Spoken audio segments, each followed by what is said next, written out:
Tell me about life sort of before you came for the coaching, or what was it that made you think, you know, something needs to shift here, I need to do something.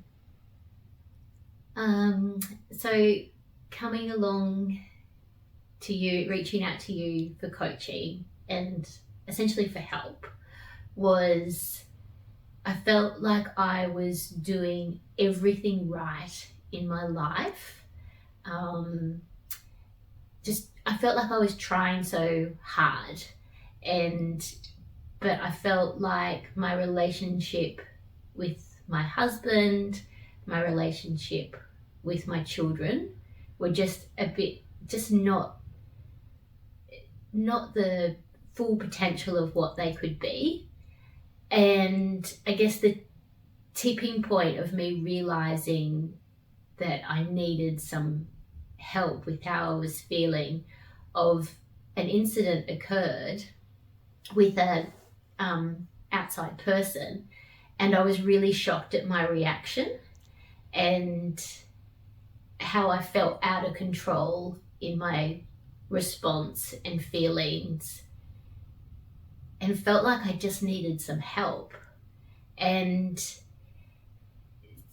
other than so that was sort of the tipping point, I would say, the pinnacle to reaching out.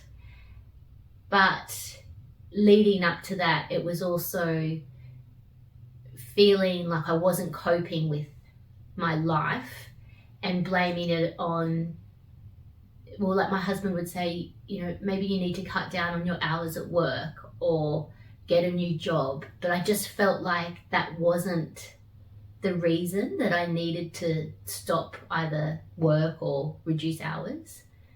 I felt like I could cope.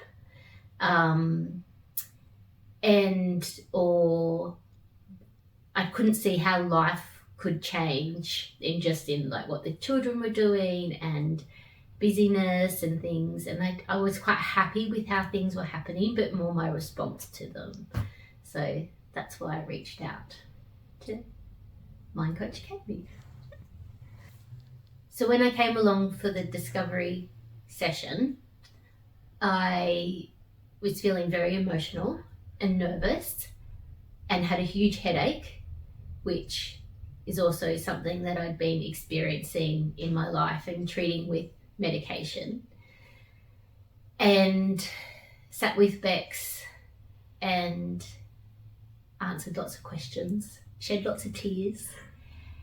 And we did a meditation, and I felt like she had a magic wand of the peace I felt within myself physically. Like I remember my headache, let's say it was rating an 8 or 9 out of 10, with 10 being the most pain. And just by speaking with Bex and using techniques, I was able to get that headache down to like a 2 or a 3.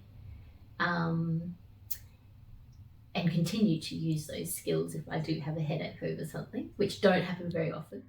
Yeah, do you remember when you left the discovery, like, because I guess in a way then you must have chosen to do this work, or do you remember anything about how you left feeling or thinking?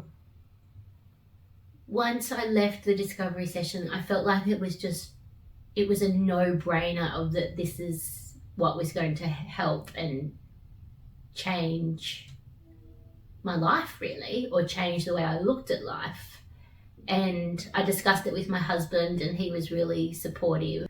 Do you remember why you left thinking it was a no-brainer? I think I left thinking it was a no-brainer because it was the most at peace I had felt with in myself. But none of the issues had changed. They were all still happening, but the way I looked at the situation changed. So I think that was it. Yeah, great. And then what's life like now? Life now, I feel so much stronger in myself. Just in a sense, invincible, that anything can happen around me and I will be okay. And that was something that I remember. I thought, if this incident that happened, which in retrospect was quite minor, if that is how I am reacting to that quite minor incident, how am I going to react to a big incident? And that really scared me, of how would I cope if someone died, or I don't know, if my parents got ill. That scared me, of that. I just felt like I couldn't cope with that. But I feel like now that no matter what happens, I just have an inner strength that I'll just be okay.